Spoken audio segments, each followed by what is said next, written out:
महागणेश पञ्चरत्नमादरेण योऽन्वहं प्रजल्पति प्रभातके हृदि स्मरन् गणेश्वरम् अरोगतामदोषतां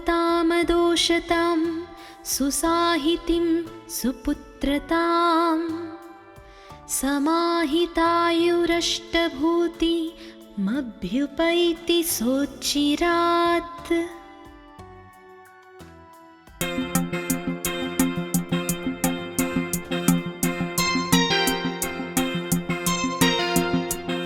मुदाकरात्तमोदकं सदा विमुक्तिसाधकं कलाधरावतंसकं विलासिलोकरक्षकम् अनायकैकनायकं विनाशितेभदैत्यकं नतासुभासुनाशकं नमामि तं विनायकम्। नदीतरातिभीकरं नवोदितार्कभास्वरं नमत्सुरारिनिच्चरं नताधिकापदुद्धरम् सुरेश्वरं निधीश्वरं गजेश्वरं गणेश्वरं महेश्वरं तमाश्रये परात्परं निरन्तरम्।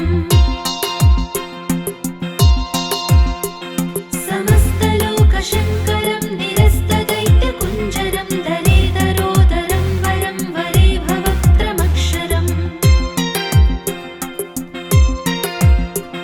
कृपाकरं क्षमाकरं मुदाकरं यशस्करं मनस्करं नमस्कृतां नमस्करोमि भास्वरम्। अकिञ्चनातिमाचनं चिरन्तनोक्तिभाजनं पुरारिपूर्वनन्दनं सुरारिगर्वचर्वणम् प्रपञ्चनाशभीषणं धनञ्जयादिभूषणं कपोलदानवारणं भजे पुराणवारणम्। नितान्तकान्तदन्तकान्तिमन्तकान्तकात्मजम् अचिन्त्यरूपमन्तहीनमन्तराय कृन्तनम् हृदन्तरे निरन्तरं वसन्तमेव योगिनां तमेकदन्तमेव तं विचिन्तयामि सन्ततम्।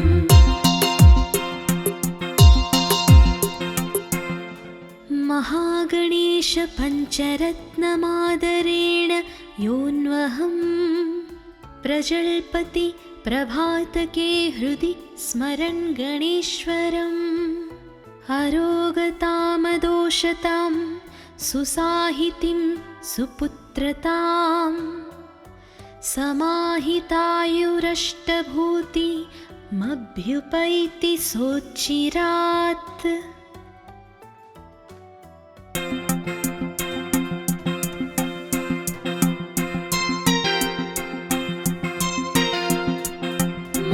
मुदाकरात्तमोदकं सदा विमुक्तिसाधकं कलाधरावतंसकं विलासिलोकरक्षकम्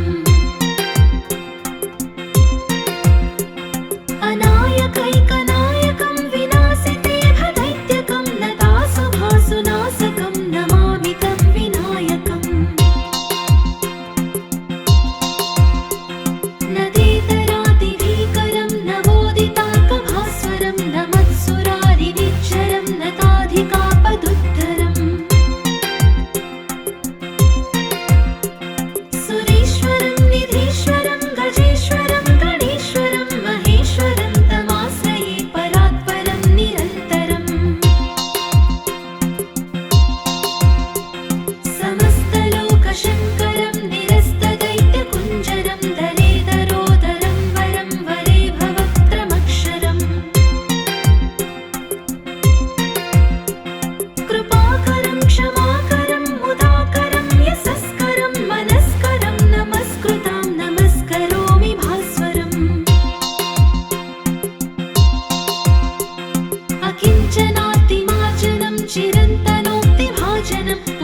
महागणेशपञ्चरत्नमादरेण योऽन्वहं प्रजल्पति प्रभातके हृदि स्मरन् गणेश्वरम् अरोगतामदोषतां सुसाहितिं सुपुत्रतां समाहितायुरष्टभूतिमभ्युपैति सोच्चिरात्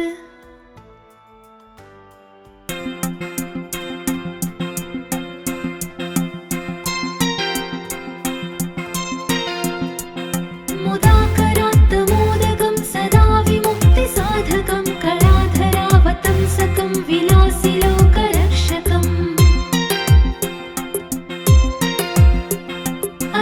अनायकैकनायकं विनाशितेभदैत्यकं नतासुभासुनाशकं नमामि तं विनायकम्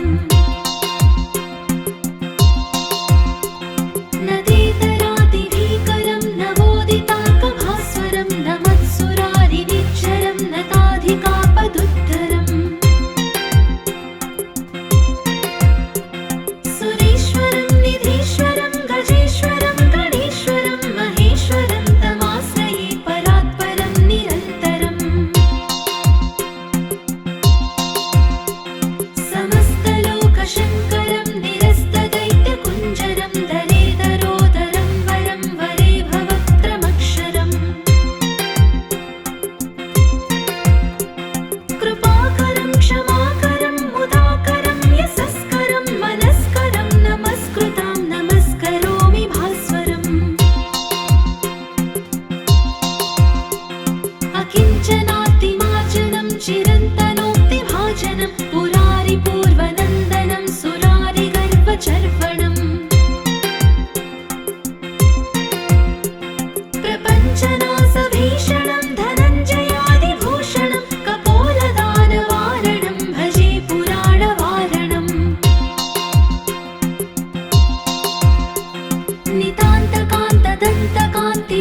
नितान्तकान्तदन्तकान्तिमन्तकान्तकात्मजम् अचिन्त्यरूपमन्तहीनमन्तराय कृन्तनम् हृदन्तरे निरन्तरं वसन्तमेव योगिनां तमेकदन्तमेव तं विचिन्तयामि सन्ततम्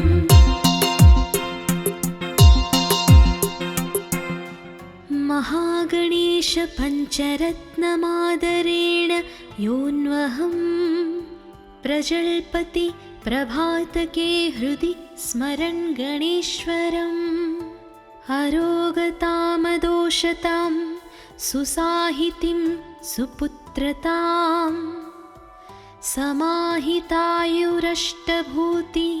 समाहितायुरष्टभूतिमभ्युपैति सोच्चिरात्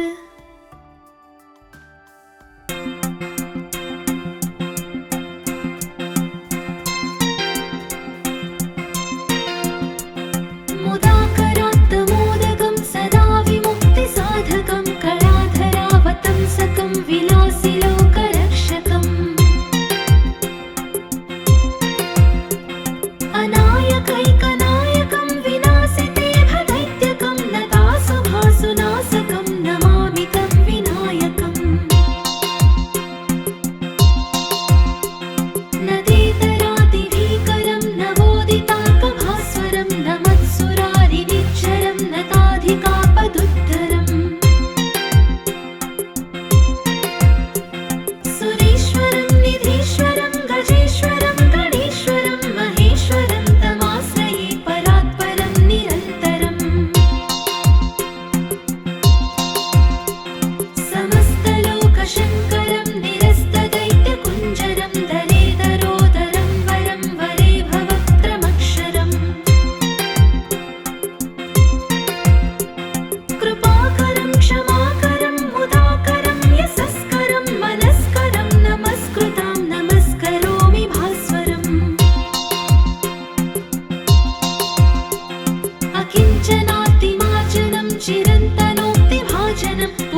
हृदन्तरे निरन्तरं वसन्तमेव योगिनां तमेकदन्तमेव तं विचिन्तयामि सन्ततम्।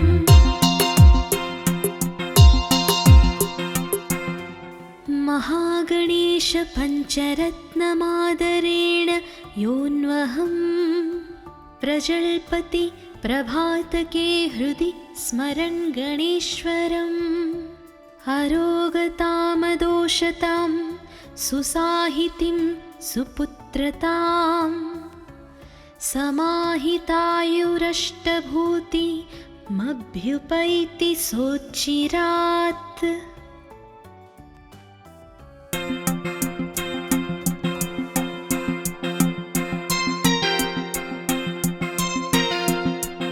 मुदाकरात्तमोदकं सदा विमुक्तिसाधकं कलाधरावतंसकं विलासिलोकरक्षकम्। अनायकैकनायकं विनाशिते भदैत्यकं नतासुभासुनाशकं नमामि तं विनायकम्। नदेतरातिभीकरं नवोदितार्कभास्वरं नमत्सुरारिनिच्चरं नताधिकापदुद्धरम्। सुरेश्वरं निधीश्वरं गजेश्वरं गणेश्वरं महेश्वरं तमाश्रये परात्परं निरन्तरम्। समस्तलोकशङ्करं निरस्तदैत्यकुञ्जरं दलेदरोदरं वरं वरे भवक्त्रमक्षरम्। कृपाकरं क्षमाकरं मुदाकरं यशस्करं मनस्करं नमस्कृतां नमस्करोमि भास्वरम्। अकिञ्चनातिमार्जनं चिरन्तनोक्तिभाजनं पुरारिपूर्वनन्दनं सुरारिगर्वचर्वणम्।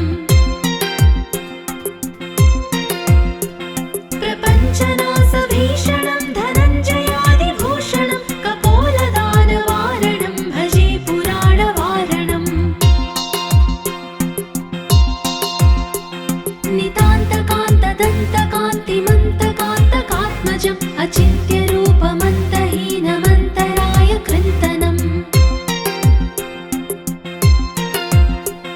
हृदन्तरे निरन्तरं वसन्तमेव योगिनां तमेकदन्तमेव तं विचिन्तयामि सन्ततम्।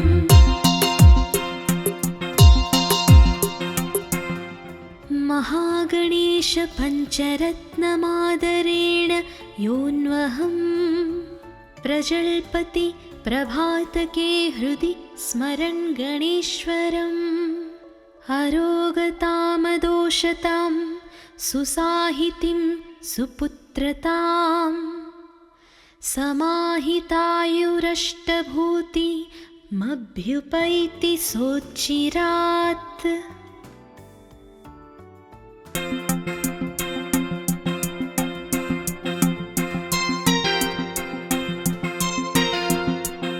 मुदाकरात्तमोदकं सदा विमुक्तिसाधकं कलाधरावतंसकं विलासिलोकरक्षकम्। अनायकैकनायकं विनाशिते भदैत्यकं नतासुभासुनाशकं नमामि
महागणेशपञ्चरत्नमादरेण योऽन्वहम् प्रजल्पति प्रभातके हृदि स्मरन् गणेश्वरम् अरोगतामदोषतां सुसाहितिं सुपुत्रताम् समाहितायुरष्टभूतिमभ्युपैति सोच्चिरात्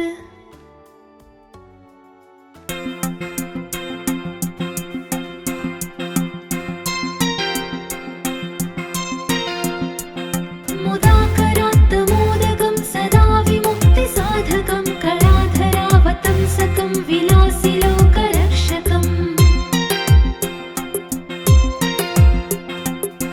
अनायकैकनायकं विनाशितेभदैत्यकं नतासुभासुनाशकं नमामि तं विनायकम् नदेतरातिभीकरं नवोदिताल्पभास्वरं नमत्सुरारिनिच्चरं नताधिकापदुद्धरम् सुरेश्वरं निधीश्वरं गजेश्वरं गणेश्वरं महेश्वरं तमाश्रये परात्परं निरन्तरम् समस्तलोकशङ्करं निरस्तदैत्यकुञ्जरं दरेदरोदरं वरं वरे भवक्त्रमक्षरम् कृपाकरं क्षमाकरं मुदाकरं यशस्करं मनस्करं नमस्कृतां नमस्करोमि भास्वरम् अकिञ्चनातिमार्जनं चिरन्तनोक्तिभाजनं पुरारिपूर्वनन्दनं सुरारिगर्वचर्वणम् प्रपञ्चनाशभीषणं धनञ्जयादिभूषणं कपोलदानवारणं भजे पुराणवारणम्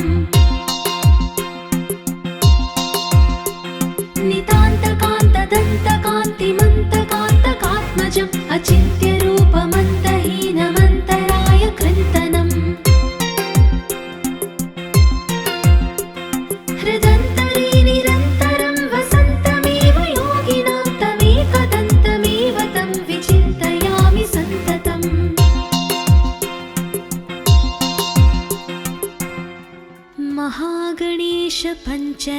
महागणेशपञ्चरत्नमादरेण योऽन्वहम् प्रजल्पति प्रभातके हृदि स्मरन् गणेश्वरम् अरोगतामदोषतां सुसाहितिं सुपुत्रताम् समाहितायुरष्टभूतिमभ्युपैति सोच्चिरात्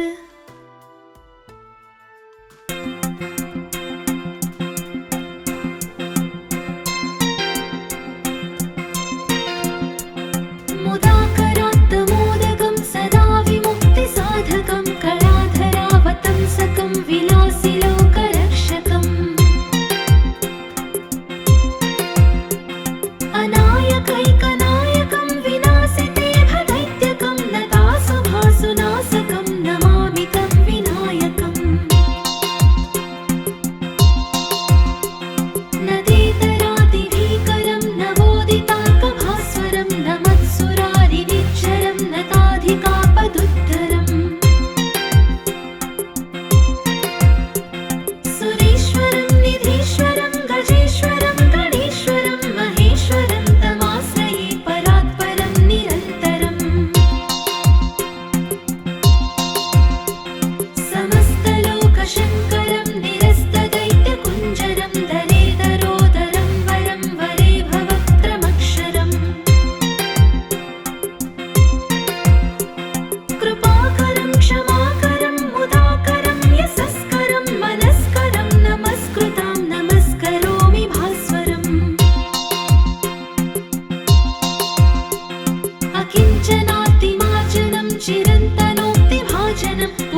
महागणेश पञ्चरत्नमादरेण योऽन्वहं प्रजल्पति प्रभातके हृदि स्मरन् गणेश्वरम् अरोगतामदोषतां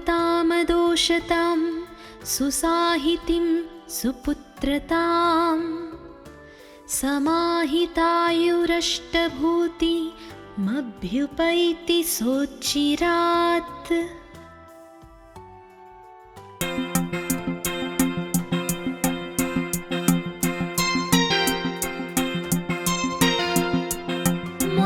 मुदाकरात्तमोदकं सदा विमुक्तिसाधकं कलाधरावतंसकं विलासिलोकरक्षकम् अनायकैकनायकं विनाशितेभदैत्यकं नतासुभासुनाशकं नमामि तं विनायकम् नदेतरादिभीकरं नवोदितार्कभास्वरं नमत्सुरारिनिच्चरं नताधिकापदुद्धरम् सुरेश्वरं निधीश्वरं गजेश्वरं गणेश्वरं महेश्वरं तमाश्रये परात्परं निरन्तरम् समस्तलोकशङ्करं निरस्तदैत्यकुञ्जरं दरेदरोदरं वरं वरे भवक्त्रमक्षरम् कृपाकरं क्षमाकरं मुदाकरं यशस्करं मनस्करं नमस्कृतां नमस्करोमि भास्वरम् अकिञ्चनातिमार्जनं चिरन्तनोक्तिभाजनं पुरारिपूर्वनन्दनं सुरारिगर्वचर्वणम् प्रपञ्चनाशभीषणं धनञ्जयादिभूषणं कपोलदानवारणं भजे पुराणवारणम्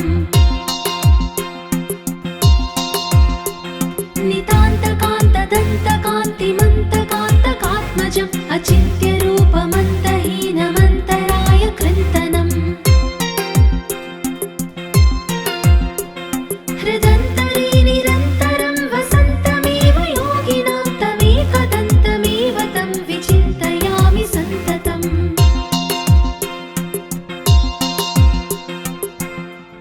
महागणेश पञ्चरत्नमादरेण योऽन्वहं प्रजल्पति प्रभातके हृदि स्मरन् गणेश्वरम् अरोगतामदोषतां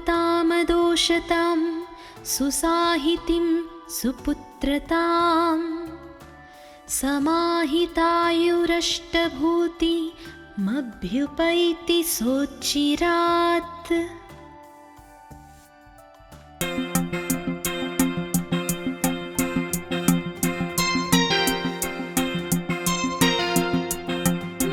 मुदाकरात्तमोदकं सदा विमुक्तिसाधकं कलाधरावतंसकं विलासिलोकरक्षकम् अनायकैकनायकं विनाशितेभदैत्यकं नतासुभासुनाशकं नमामि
रत्नमादरेण योऽन्वहं प्रजल्पति प्रभातके हृदि स्मरन् गणेश्वरम् अरोगतामदोषतां सुसाहितिं सुपुत्रतां समाहितायुरष्टभूतिमभ्युपैति सोच्चिरात्।